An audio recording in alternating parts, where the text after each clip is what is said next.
Welcome to the Apothecary Diaries season 1 episode number 1। Episode के start में हम Japan के एक घर में एक माओ माओ नाम की लड़की को देखते हैं जो अपने घर के बगीचे में बैठी हुई थी। पर तभी उसके बापू माओ को कुछ दवाइयाँ वडगरी हाउस नाम की जगह पर दे आने को बोलते हैं और साथ में उसे सावधान भी करते हैं कि किडनैपर से बच के जाए क्योंकि बाहर किडनैपिंग ज्यादा ही हो रही है। माओ निकल पड़ती है और शहर में आ जाती है। जहाँ पर कोई महापुरुष आ जाए तो उसका भी वहाँ से जाने का दिल नहीं करेगा। समझ रहे हो ना क्या बोल रहा हूँ। वहाँ पर शबाब ही शबाब है और नियम बिल्कुल आसान है, पैसा फेंको और तमाशा देखो।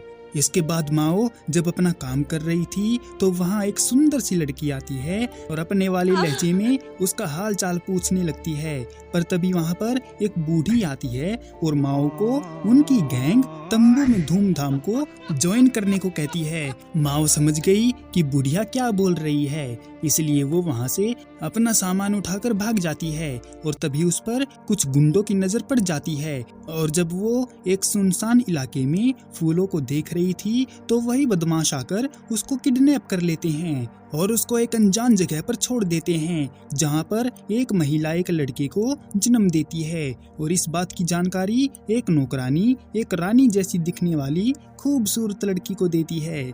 इस बात को 3 महीने बीत चुके हैं और आज तक माओ को पता नहीं चल पाया है कि वो कहाँ पर है और किसी को बेचा गया है या गुलाम बनाया गया है ये तो पता नहीं, लेकिन उसे इतना जरूर मालूम है कि ये जगह सिर्फ राजाओं की औलाद पैदा करने के लिए ही है। यहाँ पर कई सारी रैंक में डिवाइडेड दास और दासियाँ काम करती हैं जो लगभग सारी ही अनपढ़ हैं, लेकिन उनकी अपनी कोई मर्जी नहीं होती और अगर उन्होंने कोई गलती कर दी तो उनको मार भी डाला जा सकता है।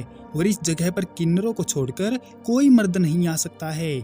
माओ को एक ठीक ठाक रैंक मिल सकती थी, लेकिन उसके लिए दासी की बोबी को तंग होना जरूरी है, जबकि माओ के आगे तो कुछ है ही नहीं। इसलिए माओ अपना काम चुपचाप करती रहती है इस इंतजार में कि एक दिन उसे आजादी मिल जाएगी। माओ जब अपनी एक साथी के साथ मिलकर कपड़े धो रही थी तो उसने बताया कि सेंट्रल एरिया की साइड एक बहुत ही सुंदर किन्नर जिनसी रहता है। उसकी तारीफ सुनकर माओ को लगता है कि एक बार तो उसको देखना बनता है। अगर वो इतना ही सुंदर है तो इसके बाद हमें उस किन्नर के पास ले जाया जाता है जो उस लड़के की तबीयत खराब होने पर एक वैद्य मेरा मतलब डॉक्टर से उसकी जांच करवा रहा था। और इस बात की खबर माओ के कानों तक भी पहुंचती है और उसे बताया जाता है कि राजकुमार के ऊपर भी बाकी के 3 पहले जन्म ले चुके बच्चों की तरह ही कर्ज है और वो भी राजा के मर चुके बेटों की तरह ही मर जाएगा। हालांकि राजा की कोई रानी नहीं है, इसलिए सबको लगता है कि अगली रानी वही लड़की बनेगी जिसने लड़की को जन्म दिया है। लेकिन र्यूमर ये भी फैले हुए हैं कि राजा उस लड़की को ज्यादा भाव दे रहा है जिसने लड़की को जन्म दिया है। फिर माओ को पता चलता है कि उस राजकुमार और उसकी माँ में पेट दर्द, सिर दर्द और जी मचलाना जैसे लक्षण देखने को मिले हैं, जिससे माओ को लगता है कि ये किसी कर्ज की वजह से नहीं हो सकता बल्कि जहर की वजह से है। लेकिन राजकुमार को जानबूझकर मारने की किसकी हिम्मत है। खैर माओ इन सब के बारे में ज्यादा नहीं सोचती क्योंकि ये बातें सिर्फ एक र्यूमर हैं, लेकिन उसे लगता है कि एक बार देखना तो चाहिए कि आखिर माजरा क्या है। और आगे जाने पर उसने देखा कि राजकुमार की माँ उस राजकुमारी की माँ को थप्पड़ मार रही थी क्योंकि उसे लगता है कि वो उसके बेटे का बुरा चाहती है क्योंकि उसने एक बेटी को जन्म दिया है, बेटे को नहीं, और इसी बात से उसकी जल रही है। अब यहाँ पर राजकुमार की माँ का नाम लियुया है और राजकुमारी की माँ का ग्योको।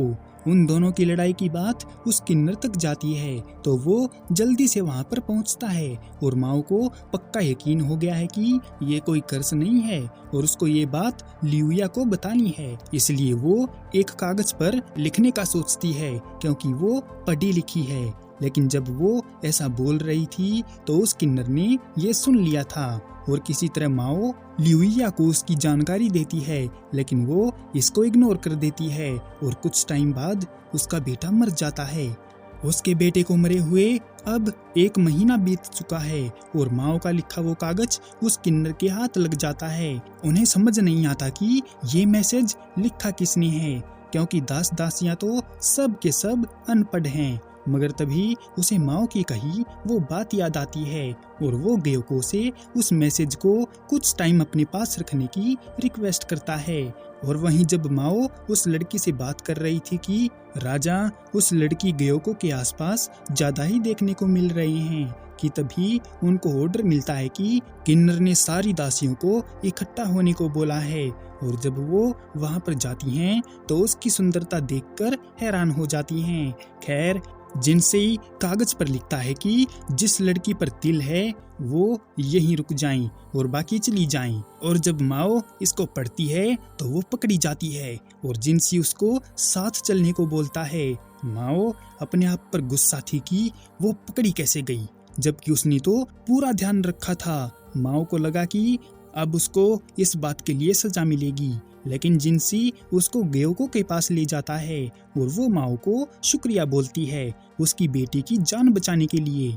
लेकिन माओ मना करती रहती है कि उसने ऐसा कुछ नहीं किया है। तो जिनसी उसको वही मैसेज वाला कपड़ा दिखाते हुए कहता है कि झूठ बोलने का कोई फायदा नहीं है, क्योंकि उन्होंने उसके बारे में सब कुछ पता कर लिया है।